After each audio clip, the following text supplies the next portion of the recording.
Welcome to Gumball Love. I'm Melissa Ledger, professional relationship coach, creator of Gumball Love and the Back to You Academy. If you're ready to stop the cycle of toxic men, get through the breakup once and for all, and finally get back to you, you are in the right place. This journey is about healing your heart, and you are encouraged to take the pace that is just right for you.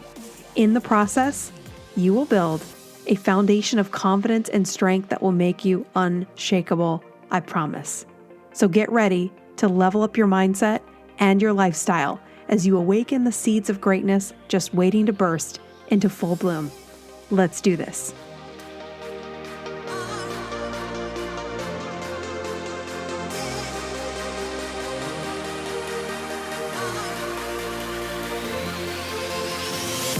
Welcome back to another episode of Gumball Love. I'm your host, Melissa Ledger.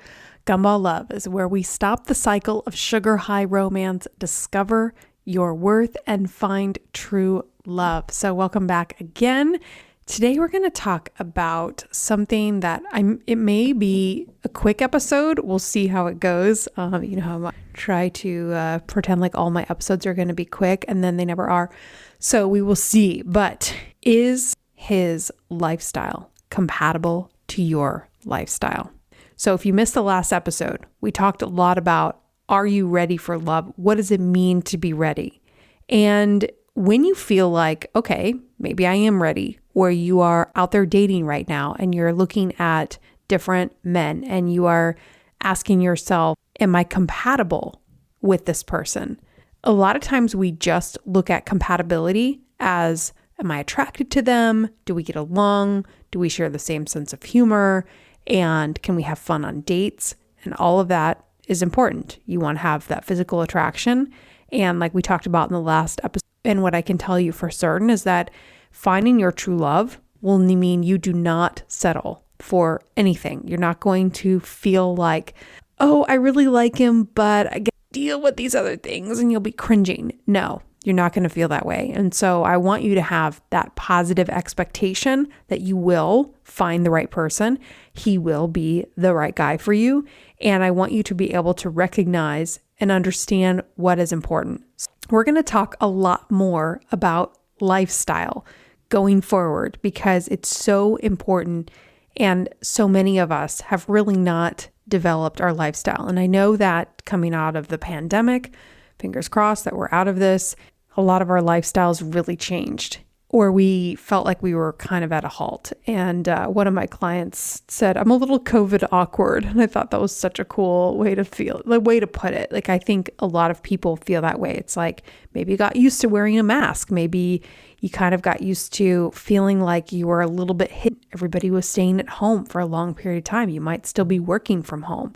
I always worked from home. So I've kind of, I remember seeing the memes, like when you realize quarantine is your actual lifestyle. I mean, I work from home a lot. So I had to do things, telling myself in New York, okay, you work from home, so your workout cannot be at home. And I would go dance and I would do things that forced me to leave my house every day to get me out and get me socializing. So as much as I'm an introvert and I love being alone, I do still need social interaction, and it's so important to get out. So that said, I want you to think about things like my love brought up, like, are you a Vegas person and you want somebody who loves to go to Vegas? I mean, that's kind of a random weird thing to think about, but it's one of those things. Like, I hate Vegas. So if I had somebody that wanted to go to Vegas all the time, that would be a problem for me because it's just not a place I want to hang out. Somewhere I can go for a couple of days. But when I had to be there for a full week for a work conference, it's like, oh my God, I'm so ready to go. So it's things like that. What do you enjoy doing? And this is where you really have to know yourself and know what you enjoy doing. Like, one thing I always bring up is live music. Man, live music, for me to enjoy it, has to be in the right. I don't want it to be so loud I can't think, or I can't even hear the person speaking, or it needs to be someone I totally enjoy and that if it's a cover band, if they're really good and there's dancing, but usually for me, I think of live dancing or live music and it's like people just standing around staring at the person performing. I don't know. I just don't enjoy that. So if somebody was like, let's catch live music every week, that would drive me crazy and I would not enjoy myself while I was there. So ask yourself, what does this person do? What do they like? What are their core values? I mean, I think that we kind of underestimate the importance of core values and what's really important to you. So I want you to think about what infuriates you, what really makes your blood boil, about issues, about your values, about your beliefs, and really get specific. And this might be part of your journey that you go on your own to discover the things that really matter to you. And it might help you listen to a political speech. What pisses you off about that particular person? What maybe you don't understand certain things. You're like, I don't really know how I feel about that specific thing. And so it's just really asking yourself those specific questions that only you can really go deep on, only you can get to the bottom of it. And some things you might just say, I don't really know how I feel about that. I'll just give you one personal thing. Don't send me hate mail. But the death penalty was something that I really struggled with. It was like, I don't know. I feel like I can see these horrible, awful people and putting them to death seems like, yes, that's justice and they deserve it. And if they were a serial killer, they were a rapist, like, should these people die? But every time I would watch, even if it was on TV, I struggled with it. And I was around a lot of people that were like, yes, you should support that. And I was just like, I can't get my mind around it. I would rather see them be in jail for the rest of their lives. And I know that costs money, but then I discovered it costs more to go through the process of the death penalty than it is to go through the process of incarcerating them for life. Because our justice system is so screwed up, it shouldn't be that way, but it is. So, whether you're for or against, like, I could see both arguments. I could totally, but in my gut, in my heart, taking someone's life was at the end of the day, I finally, in the last few years, just came to the decision, I'm against it. I just never feel good about it.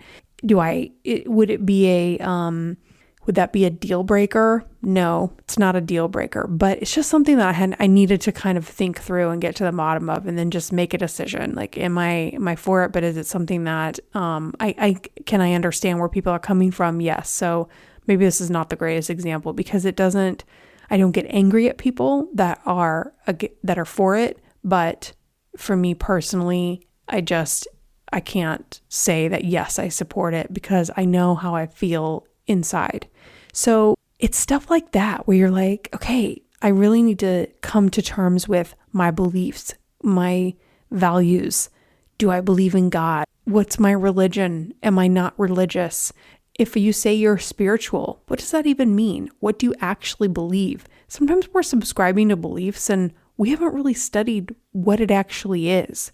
And we haven't gotten to the bottom of it. Studying the history of things will really get you to understand, am I subscribing to some belief that I don't really know the origin or why people are doing this or where this came from? Or maybe it is a person that started this and I'm just going along with it because I saw it somewhere. Like, I want you to challenge your beliefs. I want you to challenge what you're exposing yourself to and what you're aligning yourself with, and make sure that it's something you really feel like, yes, this is me. This is the way I feel.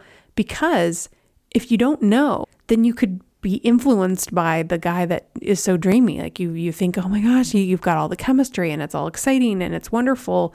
And then he says something like, I believe XYZ. And then you're like, I don't think I like that, but I don't know if I like that. Or, ooh, I'm really against that. And I don't know what to do. Like, I don't know how to feel about that. I mean, look, we're not going to align perfectly as far as values, but I can tell you when I reunited with the love of my life, the first thing I brought up was values, because I thought, okay, when we met the first time, I had all the spark and the chemistry and the dreaminess, but I was so strong by the time he reached out to me that I had to get clear on those things before I moved forward. And to be completely straight with you, it was my way of kind of killing the buzz so that I wouldn't fall in love if we were not aligned from a value perspective.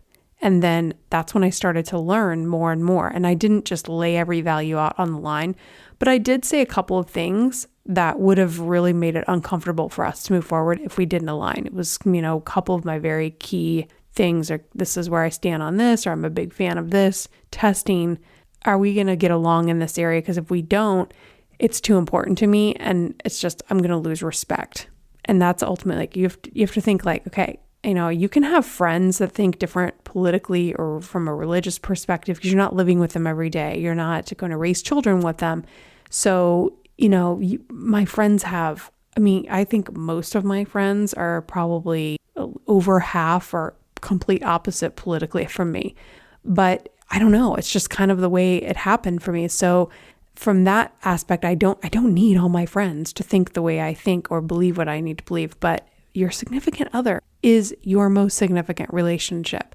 And so I've felt like in the past when I would be dating guys, it would be like, am I compatible with this guy? Can I, for one thing, I believe in God. And so I can't be with somebody who doesn't believe in God. I've tried it and it's just, I can't. I make all my decisions based on praying, and I believe in Jesus. And so that's the God that I choose. And if I'm with somebody that doesn't align with me there, I couldn't make it work. And I would try, but I couldn't make it.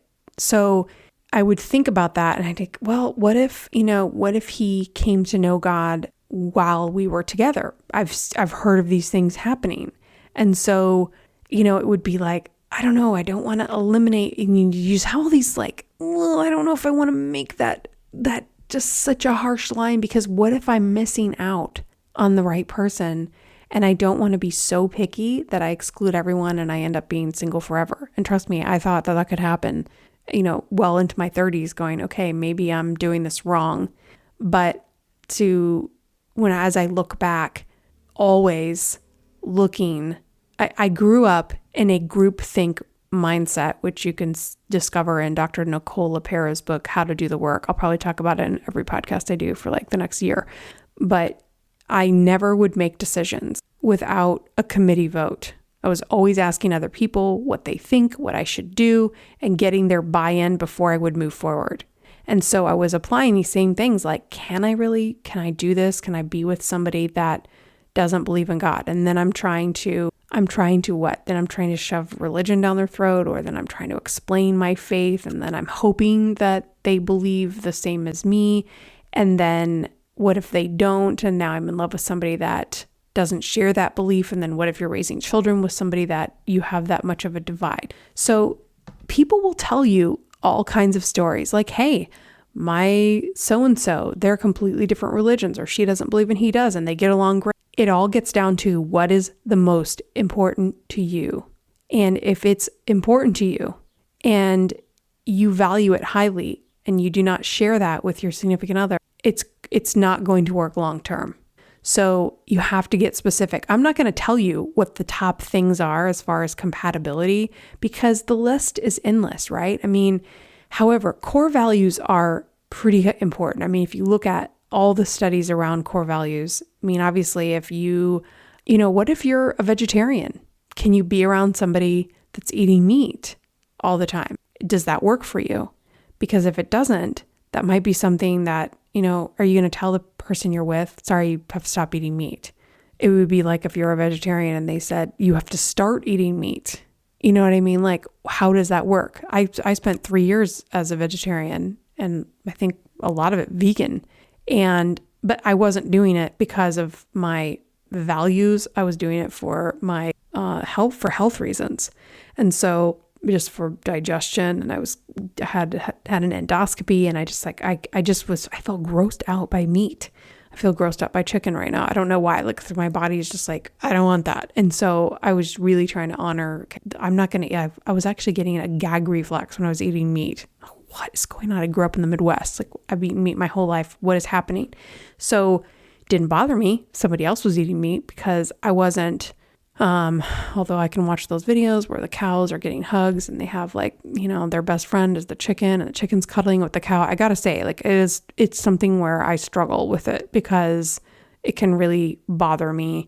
But that's a whole nother podcast I'm not gonna do. But I'm just saying, like, I would not have said I've got to have a vegetarian boyfriend because it wasn't high on my list. It was just something I was doing for myself, and now I eat meat again. So I'm trying to give you examples of where is it I've got to have this or else it's not going to work for me. And the only way you're going to know that is if you have done that work to figure it out. So also like being an animal lover, this is a huge thing. I mean, I have 2 small dogs. I needed somebody who loved animals and loved dogs. I mean, I love all kinds of animals. I'm animal free. And so, I mean, I will try to save a wasp out of my house so I don't have to kill it. Like, I just can't stand ending a life. And so that is important to me. And so like if I were with somebody who was a hunter, that would be difficult. Like, I wouldn't be able to know about the hunting trip, or I could know about it, but I just wouldn't want to see the photos. And like, it's really hard for me to see those images. And so my love is not a hunter thing. So like, it's stuff like that where I want you to just think, what's important to me? What do I really need? So those are kind of like, okay, the lifestyle. How do you want to live? Could you be with somebody who wants to be out at the bars a couple times a week, hanging out late? Can you be with somebody who's a heavier drinker? Or maybe you are a recovering alcoholic and you need somebody that's not a drinker or a heavy drinker, maybe just a social drinker. What do you need? And as I say these things, if I would have been listening to this as a single person, I would just be like, how can I say so many things that I need and expect that to all be in one person? And I just stare at my love every day. Like, is this real?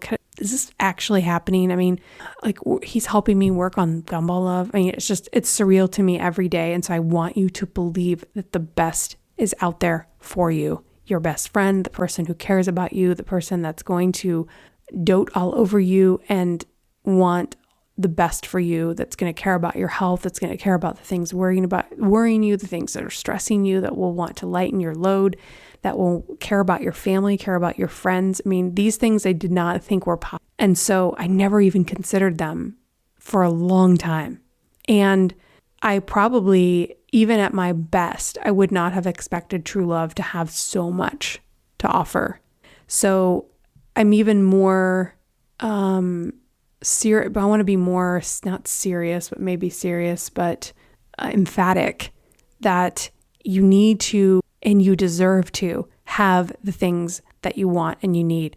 Because I can see why, and my love hates when I say this, like if he died, I just would, and I can see why when people say they lose their spouse and they just never look again because they know that nothing could ever even possibly touch that relationship. It's like, there's no way I could duplicate this again, because the one, I kind of do believe there is the one.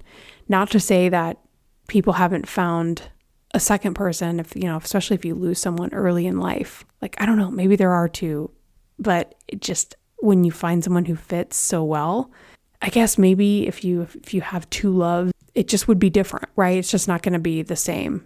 But I just believe that you have love that's meant for you. And maybe that's one person, maybe that's 2 people, if that's the way your life leads you.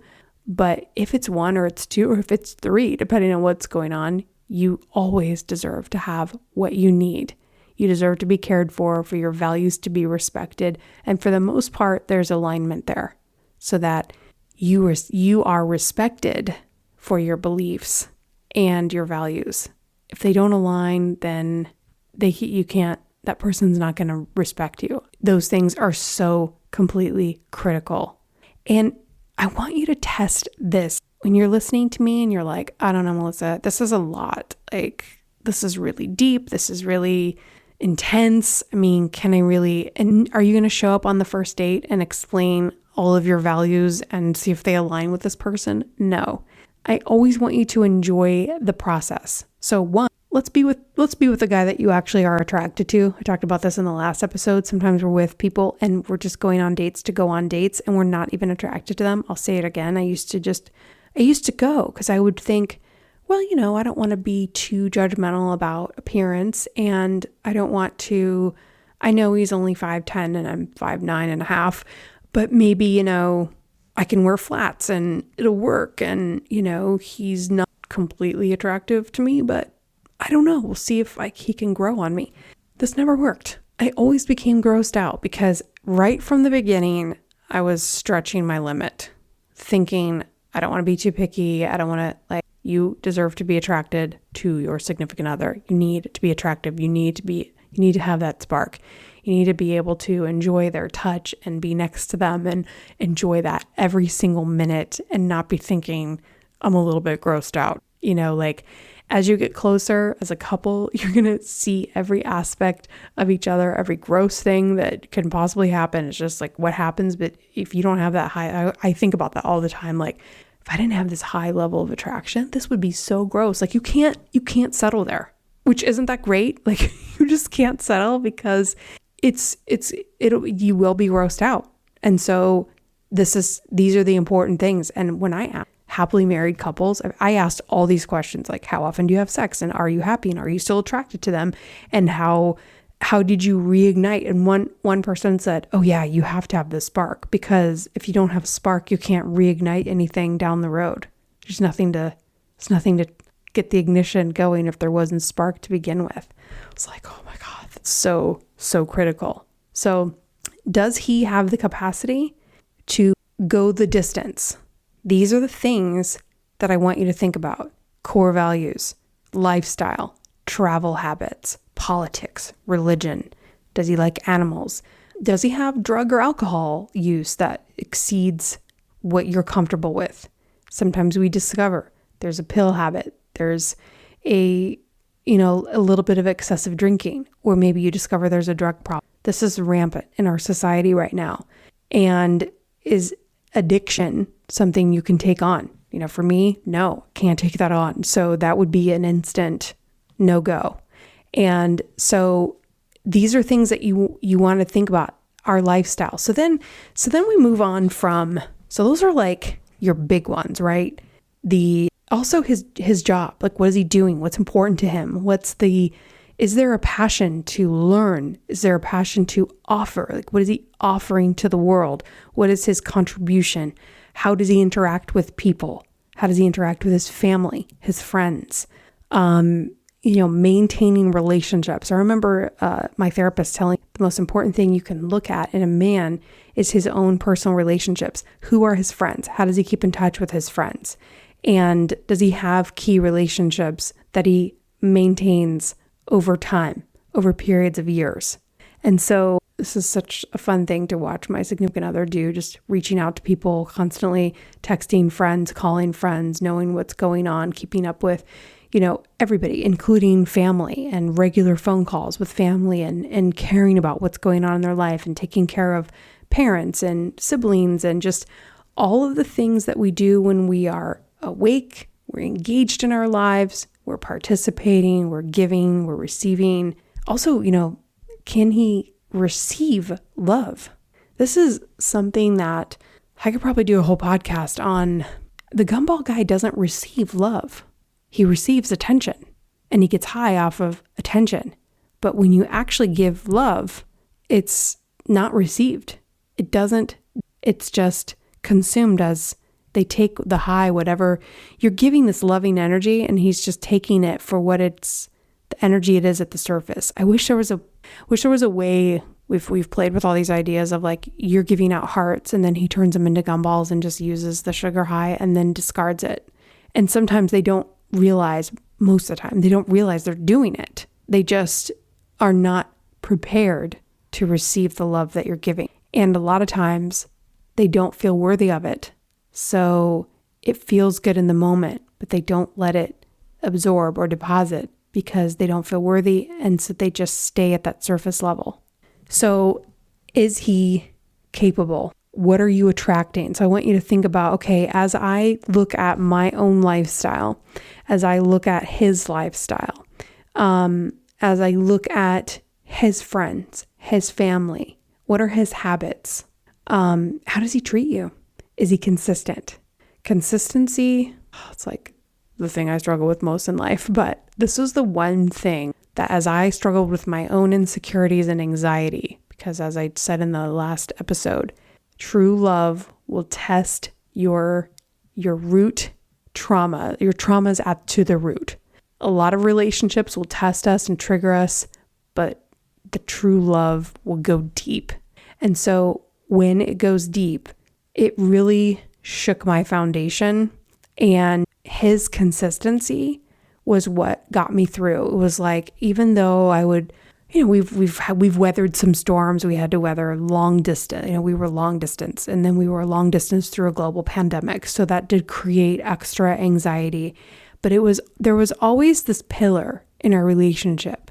He never went a day without calling me, without texting me, without caring about me, without telling me he loved me. It was like, no matter what crazy story I could come up with in my head, he was always consistent. His mood was consistent. There was just never a turbulence in that. And so I was the turbulent one a lot of times, and I had to deal with myself in that turbulence, but that consistency was something that I came back to. I journaled about it, and it was the one thing I could never argue with. And so if I and then I would write stuff that I thought that scenarios I was creating in my head that I thought maybe were true. And then each time, as time progressed, I would be proven wrong. And I would also document it, because trauma is real.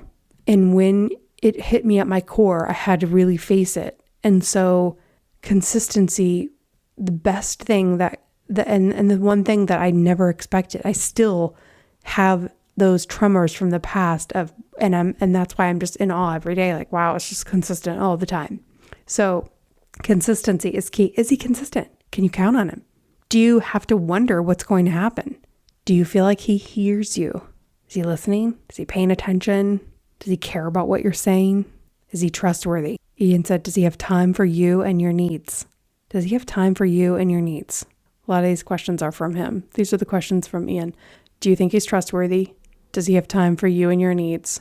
Do you feel, or his last one was, is he still on a dating site? It's pretty straightforward. Is he still on a dating site and we're planning a future? If he's still out there, active today, active within 24 hours, whatever, online now, then you need to stop planning that, because he's still out there looking. Even if he's not seriously considering, it's those times where you look at and go, okay, if he has the capacity, he's going to step up and take ownership because he has the maturity to do it. So if he's saying the things that you want to hear, yet he's still active right now on whatever app, then those aren't congruent. Therefore, you can't trust it, and it's inconsistent. So the words have to align with the deeds. The words have to align with the action, and he needs to follow through over and over and over again, because you're going to follow through over and over again, right? I mean, if you are being consistent, then you have every right to expect consistency on the other side. And also, when you have established your life and you really get clear, this is how I want to live, this is the job I have, these are my values, this is who I am, this is what I'm about, this is what I'm passionate about, you start to see, and this is what I started to see the lifestyle that would fit and would not fit. So party lifestyle would not fit. Heavy drinker would not fit. Drug guy would not fit. Guy that doesn't believe in God would not fit. Political values would not fit. So things that were a big part of my life, a big part of my dialogue, would not fit. Guy that couldn't deal with me talking about relationships on a podcast online. Like I had to cross, think of how many things just doing this, how many guys that eliminated, how many guys that would have been intimidated by somebody who's talking about relationships to this level. I mean, I'm not exactly talking about it lightly. I'm going deep into traumas and all of the things that I just don't hear as much with other relationship people, although there are some really good ones out there, and I try to share their content because I would love for, millions of people to be listening to me, but I also want your feed to have diversity in it where you're hearing different perspectives.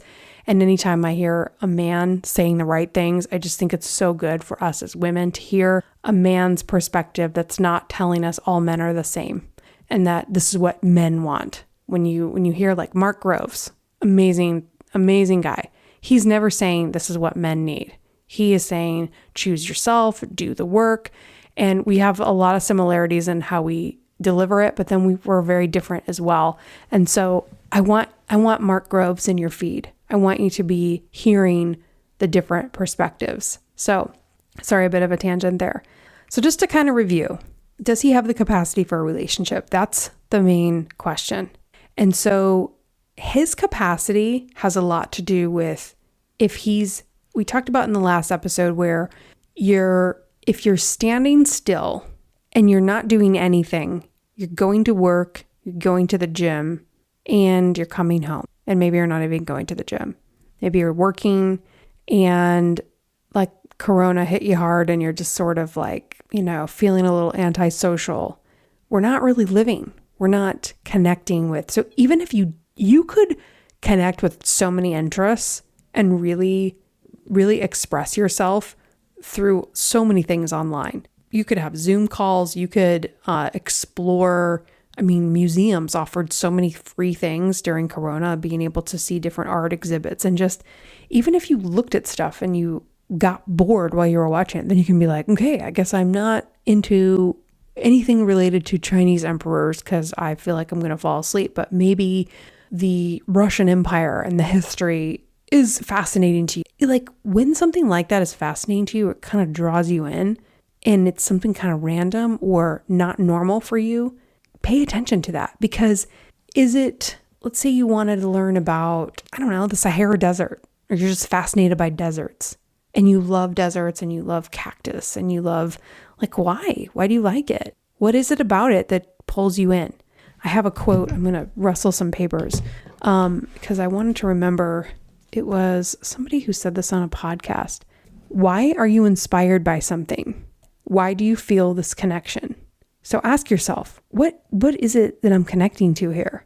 Is it just, am I really connecting to the Russian Empire? Maybe, or maybe it's something more in depth. I think sometimes when we're drawn to something, there's a journey there that's going to draw a conclusion that becomes part of your life. Like, I'm interested in this and I'm not really sure why, but I find XYZ fascinating. Read about it. Just go into it a little bit more. Even if it's something weird, who cares? Just do it because there's something there for you. And so think about it. Why are you inspired by? Just look at what you're inspired by. Why are you inspired by that? Just ask yourself that why. So when you are like, am I compatible with this person? When you know what you're inspired by and you know why you feel connections to certain things, you speak passionately about those.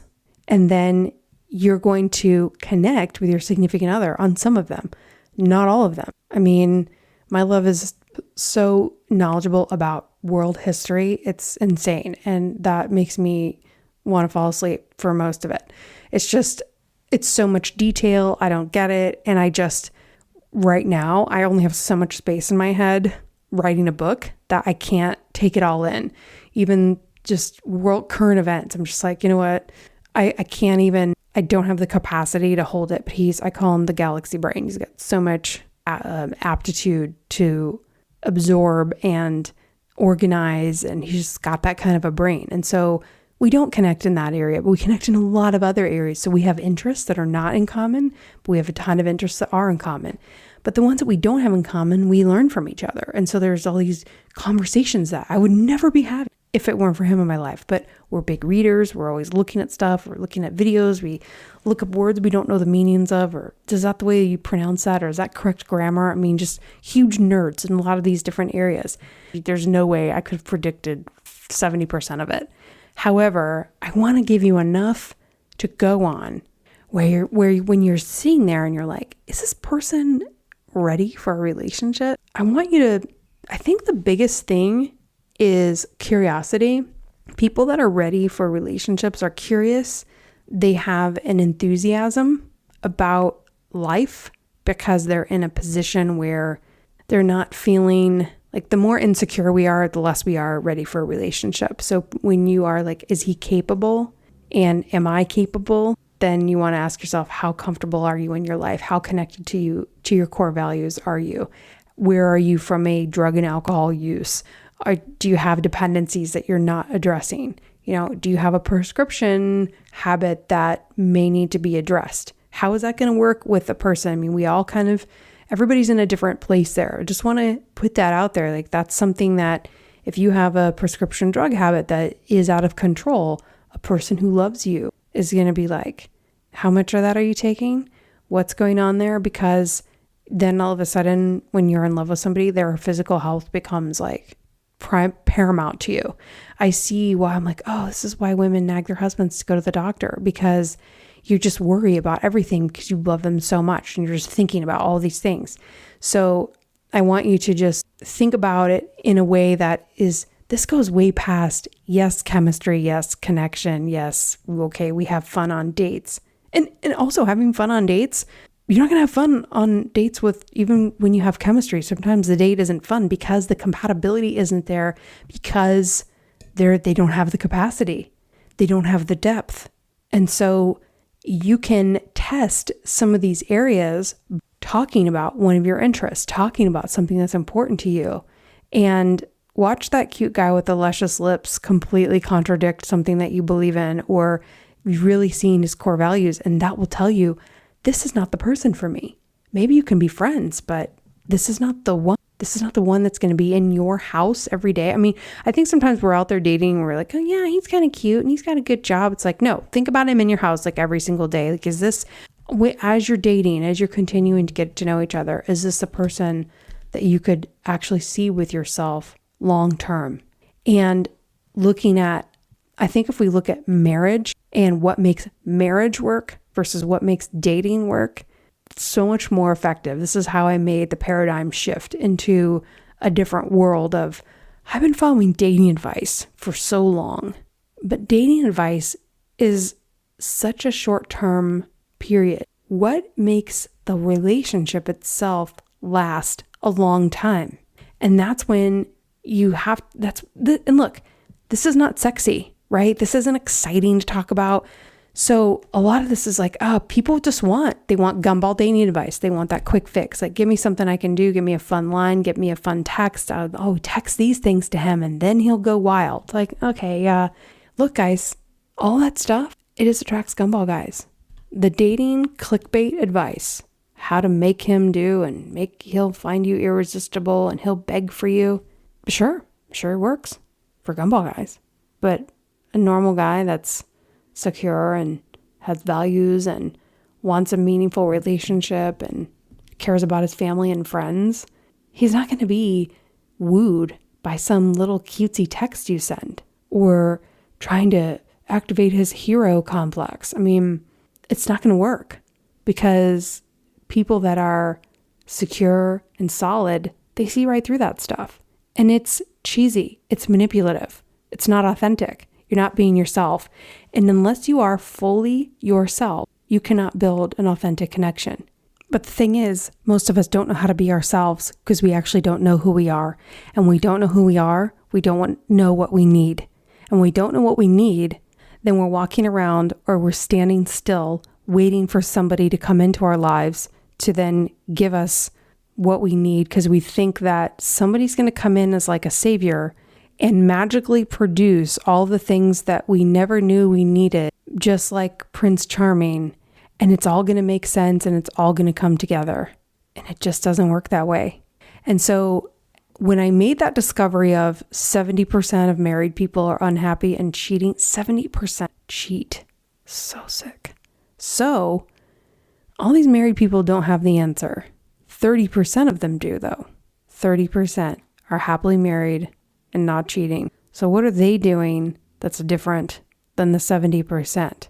So what gives them, how do they have the capacity to go the long distance?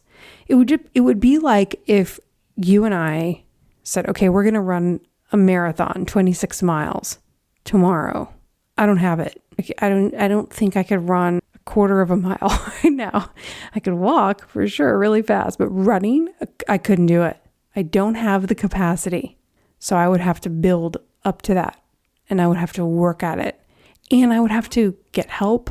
I would have to hire a coach. I don't understand what it takes to be prepared for a marathon. I don't have that in my toolbox. So when you're dating a guy and he is, he doesn't align with your core values, and he's still on a dating site, and he's saying really nice things to you, but he's got a trip booked to Vegas this weekend and you hate Vegas, and he's not really treating you that well, and he's inconsistent. You're not compatible, and he doesn't have the capacity for a long-term relationship.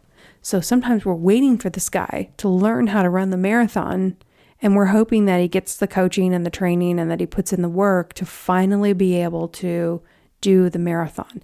Long-term relationships are like a marathon. It's a long process, but it's not grueling like the race. It's not but you know what I'm saying? You need endurance. You need to be in shape for it. You need to be ready for it.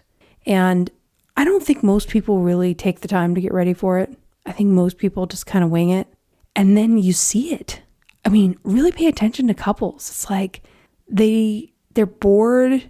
They look unhappy together. And I only started to see this as I became more secure myself. When I was insecure, I felt like every married couple was so amazing, and I would just be so jealous of all the girls that were married, and I would look at their rings and I would look at their life and I would think, oh, they're so lucky to have a husband. And I just assumed it was all like everybody that I knew, that I didn't look at them closely. And then I started to look at them closely, and some of them are relatively happy. They're okay, but it's more about what they didn't do for themselves before they got into their relationship. And so now they're, maybe on a scale of 1 to 10, they're like a 6 or a 7. They're not unhappy, but they're not thriving. And so I didn't want to be that. And I started to see it's better to be single than it is to be in that situation. So is he capable? Does he have the capacity? It really depends on the kind of relationship you want to have and what is important to you. So I can tell you one of the biggest things that I needed. I'm a talker. I'm a think out loud kind of a person. And I like to talk about conspiracy theories and crazy stuff. Like, when people bring up flat earth versus round earth, it's like so stupid, but I want to see both sides, and I want to think through the two perspectives and have a ridiculous conversation, because that's how I am. And I need a brain that will be not just laugh at me and say, you're stupid, but that will actually be like, okay, let me look at this, or whatever it is. Are aliens out there? Or, I don't know, just stuff that's like, typically taboo. I like to talk about those kinds of things and think about things, and then also think about relationship things and traumas, and how does this affect this person? I mean, I'm always thinking about things that typically would make most people uncomfortable to talk about. And so I couldn't have somebody poo-pooing me or shushing me or not able to go there with me. And so that's a huge need that I have. I needed somebody that could handle all those different topics and also be super goofy and fun and not take it too seriously. Like I want to go there, but I'm not going to die on that hill. I just like exploring new stuff and thinking outside the box. So if you're not like that and that stuff bugs you, then you need to be with somebody who isn't really pushing the envelope in that area. And they talk about other things that are along the lines of what you enjoy. I don't want to go there. I want to talk about what matters right now. I want to talk about relationships. I want to embrace every day. I don't want to get too stressed about the future, whatever, like you could be totally the opposite of what I just said. And you need somebody that's going to support you in who you are. And what is so crazy to me is that you will also be that for them, and they will need what you have. That's why you can throw away all the advice, because you're going to provide a combination of needs that they have, or you're going to provide a lot of things that fulfill the needs they have in a way that nobody else can do it. And together, couples that are destined to be together, I believe it 100%. There is someone for you. And I don't want you to ever stop believing it. I want you to have faith in it. I want you to be ready for it. I want you to be preparing for the race. I want you to be building that endurance. And building that endurance is taking care of yourself, figuring out who you are, getting real with yourself, having an actual relationship with you, being comfortable being alone. And when you're sitting on dates and you're like, oh, I really like this guy, and you're hearing him talk about his family, and you're listening for those things that show, oh, he has capacity for others in his life. He's giving. He's there for his friends. He's consistent. He's available. He's not on the dating site anymore. I feel like he's listening to me. I don't have any reason not to trust this guy. He is aligned with my values. We both love to travel. We both hate Vegas. It goes on. And nobody is right or wrong. It all has to do with what works for you. So I hope this was interesting to you. Does he have the capacity? Does he have what it takes? Do I have what it takes? Am I in the race at the right time, or do I need to be in the gym a little bit longer? And also know that nobody's ever ready. People can train for marathons for months or even years, but the marathon itself will test you. It will bring up new challenges that you never expected. So I don't want you to stay in the getting ready phase forever, but I do know there is a time, there are seasons. Give yourself a season where you focus on yourself. And look, God works in mysterious ways. So sometimes when you think you're in that season, he'll give you the love of your life in the middle of it. And I can't explain why. I just want to give you the tools to be as ready as possible. I want to give you the insight that you don't have to be perfect, that it's not a rom-com, that guy who's dating that other girl and he's still on the dating site and he's feeding you lines. Like I want you to break up with the fantasy that guy's going to change, and that he's going to change right now, and that you set your sights on something higher, that you see your worth and your value, and that you only date those that show you that they have the qualities and that they are worth your time. Okay? So let me know your thoughts. I'd love to know. Send me comments in my latest Instagram post or Facebook post. I'd love to hear your interaction. Don't forget to join our private Facebook group as well. Join the ladies, get in the conversation. And until next time, I'll see you soon. Thank you so much for listening. If you want more information or to schedule a private coaching session, or better yet, to join the next Back to You Academy, go to gumballlove.com. If you loved this podcast, I would love for you to share it with your friends. And if you really loved it, a 5-star review is the best compliment you can give. Remember, you are enough, you are right where you should be, and the only thing you have to do is keep going. I'll leave you with my favorite quote by Henry David Thoreau. Go confidently in the direction of your dreams and live the life you have imagined. Until next time, I'll see you soon.